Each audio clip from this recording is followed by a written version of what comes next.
Chevrolet Corvette, easily one of the most hotly anticipated cars last year when the C7 was introduced. I've been eagerly awaiting to show you guys a full in-depth review of this car. You guys have seen my first drive that I uploaded a couple weeks ago in the yellow Corvette. However, today I have a 2014 Corvette Stingray convertible, and this one has the 6-speed automatic transmission. And let's be honest here, there's a lot of people that will still consider getting a Corvette with an automatic transmission, so I am looking forward to showing you guys what this car is like to drive. But that will be shown later on in the video. First, let's talk about the Corvette in general. Now, this car has a lot of history for General Motors. It was first introduced back in 1953. This is the 7th generation. That's why we call it the C7 Vet.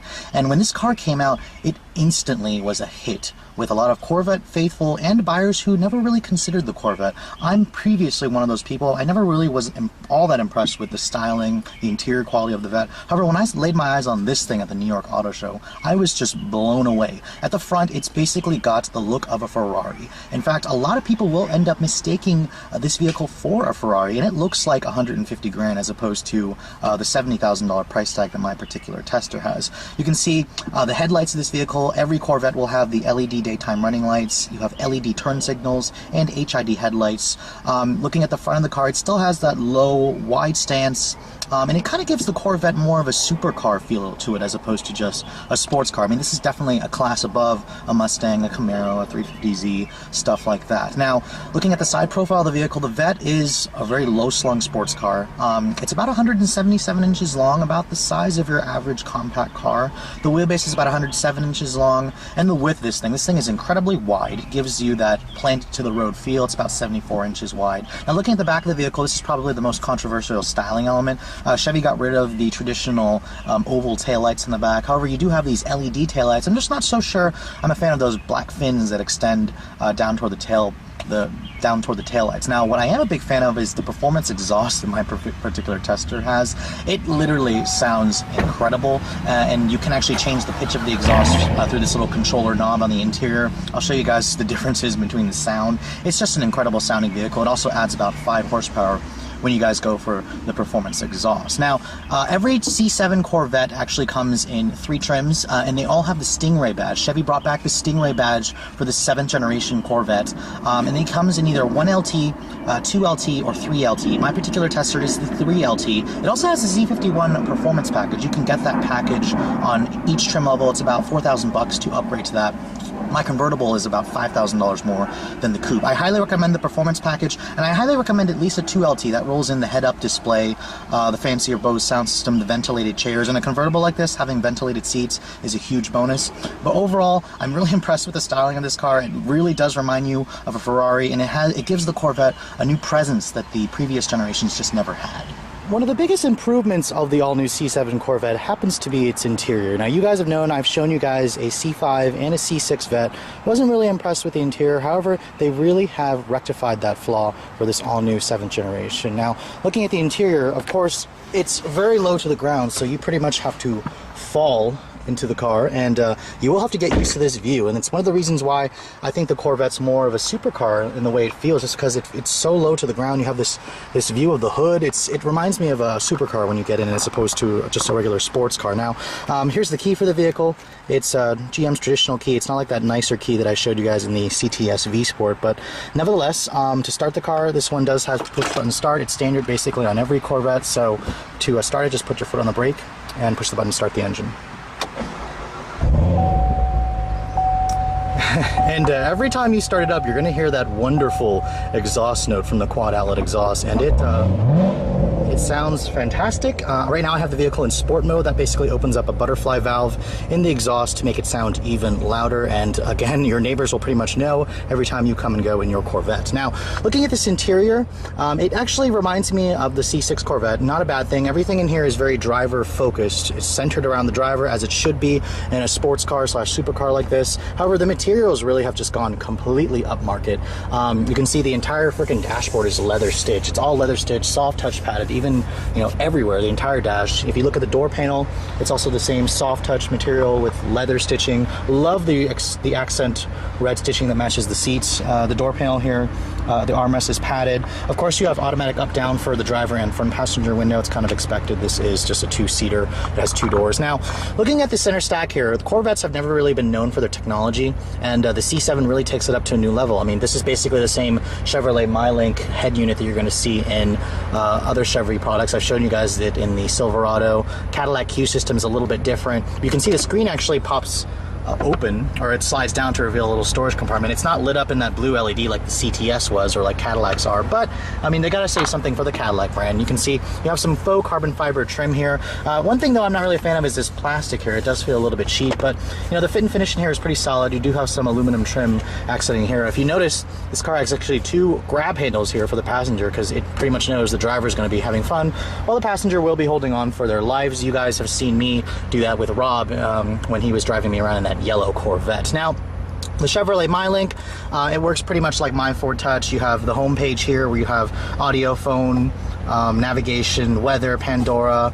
You can scroll over here and it'll take you to other sub menus and stuff like that. Now, if you go to audio, of course, you're going to have your regular audio sources here. You'll have XM, FM, AM, HD radio, stuff like that. You'll have your Bluetooth streaming, Pandora. If you look in the center console here, your USB outlet is in there, and that's really the only place you could store like sunglasses. You have another power outlet here, some cup holders right there. Now, unfortunately, I have the 6-speed automatic transmission. You guys who actually go for the 14 Vet, this is the only year to get the 6-speed auto. Next year, Chevy will be replacing it with the 8-speed unit that's basically, I want to say, the same one out of the CTS. Now, when you put it in reverse, it does give you a nice backup camera with some distance and trajectory. No parking sensors, but then again, this car is about the size of your average compact sedan. Now, the Chevrolet MyLink, the navigation system, it works pretty much like all the other ones. It's a little bit laggy. It doesn't give you the haptic feedback that the Cadillac Q user interface gave you, but GM also says that you can scroll in and out kind of like a tablet. The graphics don't look quite as nice as the Cadillacs that I showed you, but again, they have to save something for Cadillac, and again, it's pretty laggy, pretty annoying. There is a dedicated back button here. I constantly kept turning this as the knob, the volume knob, but that's actually over here, so, or you can use the wheel right here. Now, speaking of which, this is the drive mode selector. This car does have the Z51 package, and it has the performance exhaust and the magnetic ride control suspension. Now, to turn this wheel here, you just kind of click it over, and it will cycle between track mode, which will again change the instrument cluster. You'll have your track times right there. Sport mode is basically the mode that I have it in all the time. I really like the way the exhaust sounds, and I like this gauge cluster. Touring mode's kind of like comfort. When you switch it to touring, you can hear the exhaust kind of quiets down. You have this rather interesting looking display. I'm not really a fan of it that much. There's actually an eco mode in this car. You can see I've actually only been averaging about 13.2. It's kind of hard to get the 19 or the 1729 in this thing when it's got all that power. And then of course there is a weather mode for the bad, you know, rain, snow, stuff like that. Honestly, touring and sport mode is my favorite mode. Again, going to sport, you can sort of hear the exhaust note pitch. You also do have that nice head-up display right there, similar to the one in the Cadillac. It is interchangeable via these controls right here. If you push the info button here, you can cycle between what kind of setting or what kind of, you know, look you want. I prefer that one as well, and you can also adjust how high and how low you want it based on, you know, your height. Now, the steering wheel is also quite nice. Corvettes in the past, really, I've never really liked the steering wheel. The C6 even had a wheel that looked like it came right off of a Cobalt, but this one's very nice. Bolstering extension is good, leather stitching, paddle shifters here for the 6-speed automatic. You have your steering wheel audio controls, cruise control, stuff like that. There is no driver assistance tech available on this car. Don't expect that. It's a Corvette. You know, if you're gonna buy this thing, Chevy expects you to be able to know how to drive. Now, there are actually 3 different ways you can see your speed. You can see there's a digital speedo there, digital speedo there. I actually didn't really even notice the analog speedometer there. It goes all the way to 210 miles an hour. You really don't notice it. You really only pay attention to the center ones, and then of course your fuel, your temperature gauge is there. You also have oil pressure and oil temperature when you switch it over to sport mode. You know, overall, the seats of this car as well, much improved. The Corvette in the past had horrible seats. They really didn't hold you in place. These hold you in place, and they're very, very supportive. So I'm really glad to see Chevy up the interior quality in this car. Everything from the Bose audio, the way all the buttons work, it feels pretty much like it goes with the exterior look of the car, as opposed to feeling like it was half the price in the previous models. Now, there is a little hidden release under here. Just kind of touch right there. It does open the trunk to access the trunk. And you can see here, even though this is the convertible model, you have decent amount of trunk space. This isn't as hopelessly and practical as you expect most modern supercars to be. You're going to look at about 10 cubic feet of space. Go for the convertible, which actually offers you, I'm sorry, go for the coupe. It actually offers you a little bit more, about 15 cubic feet of space. Pretty good amount of storage. You can fit a couple of golf bags here. I I stuffed all my camera equipment here, and it's ridiculously large. The opening is large, and it's nicely well finished, so bravo, Chevy.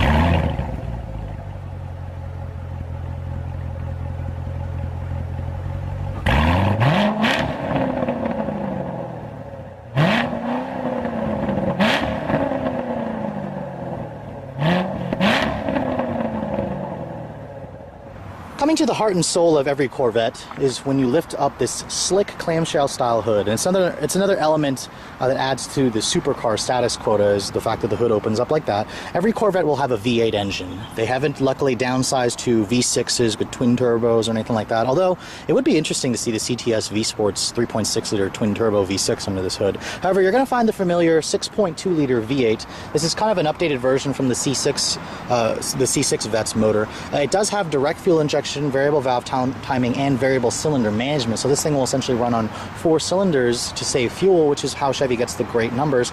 The actual horsepower and torque numbers are pretty good as well. The standard Vette will have 455 horses. If you add the performance exhaust like my tester, it ups it by 5 to 460. Torque is either 460 or 465 depending on the exhaust. Remember, this is a 3,300 pound sports car. It's pretty lightweight. 0 to 60 times there are like around 4 seconds, so under 4 seconds is depending on the transmission and which body style you go for. Fuel economy is also pretty impressive. Chevy rates the 7-speed manual at 1729. Go with the automatic, it drops it by 1, like 1628.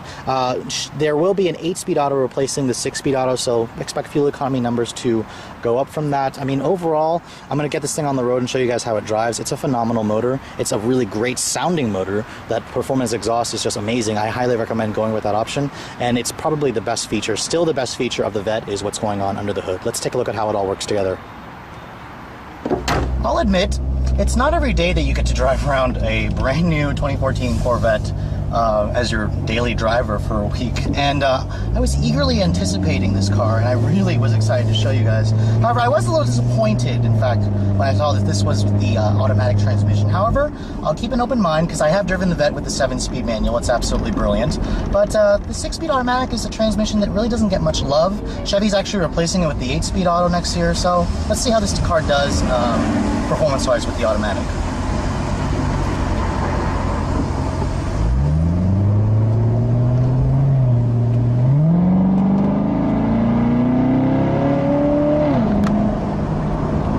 Now, as expected, the Corvette has a very, very rambunctious exhaust note.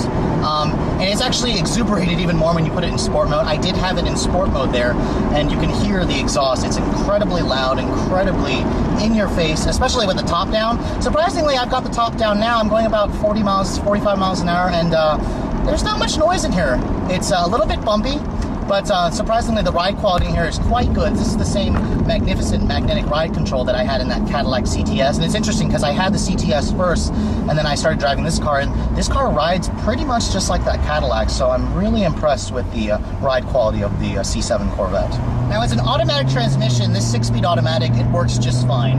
It is eager to get in its top gear. Chevy tuned this transmission for fuel economy. I mean, when they're trying to claim as much as 28 miles per gallon on the highway, it's got to upshift early. I am curious to see what the 8-speed auto will drive. That's essentially the unit that's coming out of the CTS V-Sport that I showed you guys, which is a fantastic transmission. I do find it very annoying how this thing does want to stay in its top gear. It does feel a little bit lethargic. I'll switch it into the touring and eco modes later on in the test drive, but for right now, let's leave it in the sport mode and let's hear some of the noises. It does actually shift relatively quickly when you have it in its performance settings.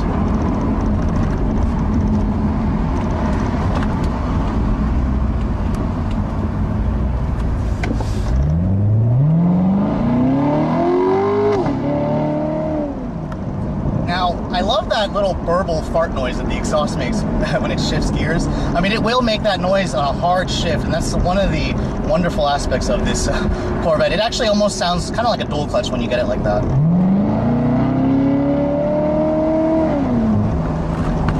Now, even though this does lose a gear compared to the manual, it's still pretty quick. There's not much test data, but I estimate this car will hit 60 in about 4 seconds flat. The manual shaves about 0.2 seconds off of that time, so it's still a relatively quick car. Now, this car does have a manual mode with paddle shifters here, and when you put it into the manual mode here and you flip the paddles, it will blip the throttle on your downshifts. And the gearing is also quite interesting in this car.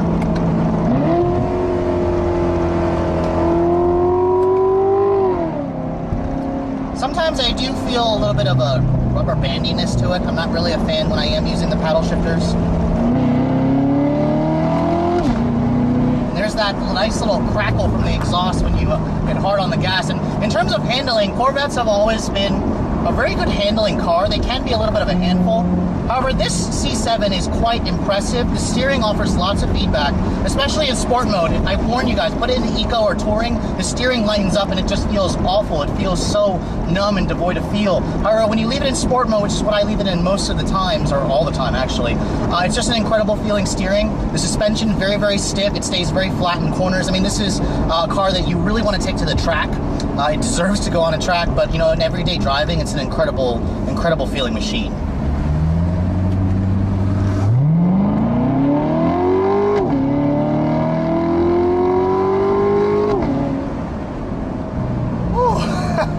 This is seriously one quick car, and you can see here, highway off-ramps are going to become your new best friend. You literally are going to want to go through these very, very fast. I mean, we're talking 20-inch wheels in the back on 285 rubber. This thing has an incredible amount of grip. This particular Z51 package Corvette has the Michelin Super Sport, Pilot Super Sport tires, and they just have an insane amount of grip. It's incredible.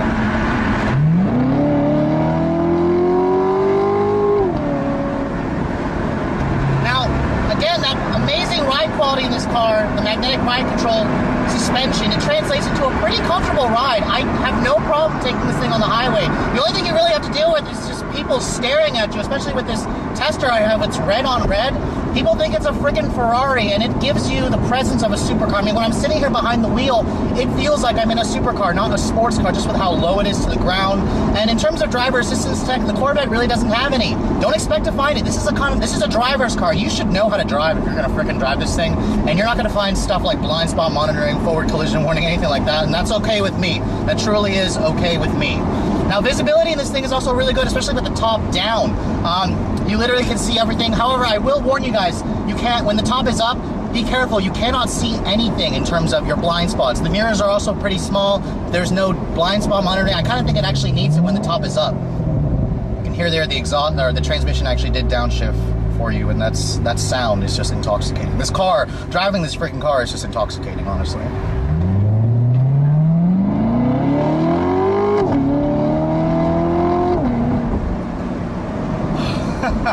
I would never get tired of doing that, and that's probably why the gas mileage of this thing, at least what I've been getting, has been well below the EPA numbers. I've been averaging about 15 miles per gallon. I did struggle to get the highway numbers. Chevy says this will do almost 30. The best I got on the highway was about 25, 26. That was with about a 65 mile per hour cruise. So I am wondering how they are going to get that number, that higher number. I mean, it really has to do with a lot of factors, so I'm not really surprised. This is the kind of car that you're not really going to care too much about in terms of fuel economy. It's all about performance. Now, for all this performance, looks, power, the interior is really nice now finally. How much does the Corvette cost? Well, the coupe version starts at $53,000, and that's a freaking bargain. The Corvette has always been a performance bargain, but you always had to make excuses for its cheap interior. That's not really the case anymore. This convertible model that I'm driving, which by the way, the Corvette was designed first to be a convertible, so the structure is very stiff. I barely get any cowl shake when I go over bumps. It's incredible. So I would highly recommend the convertible version. $5,000 more for the convertible. So this starts at 58 grand, which is a pretty hefty chunk of change. The 3LT with the Z51 performance package that I've got is about $65,000. You need to add $1,400 for the automatic. I'd skip it, go for the 7-speed manual. Wait until the 8-speed auto comes out if you must have an automatic. The performance exhaust, that's another $1,200. For 2015, Chevy is making the performance exhaust standard with the Z51 package, so that's nice that they're upping the value. I mean, all in, the 3LT gives the nav, the upgraded leather, the premium Bose. I mean, this thing is a pretty good value. It's $76,000. It's a lot of money. Don't get me wrong, it's a lot of money, but it's still a bang for your buck in terms of performance, and you finally have prestigious looks, a nice interior, fast speed. I mean, this thing is just incredible, and that glorious V8 note exhaust note. I mean, if you're gonna go for a comparable Porsche 911, you're gonna look at spending at least over $100,000. So this car still offers a lot of value. And for those of you who are in the market for something like this, make sure you check out the new C7 Corvette. It's incredible, an incredible car. It has incredible looks to back the performance, and you'll be really glad to find this thing in your garage to take out on weekends or even as a daily driver. Anyways, hope you guys have enjoyed my overview of this 2014 Corvette convertible. Thanks so much for watching, guys. I'll catch you all later.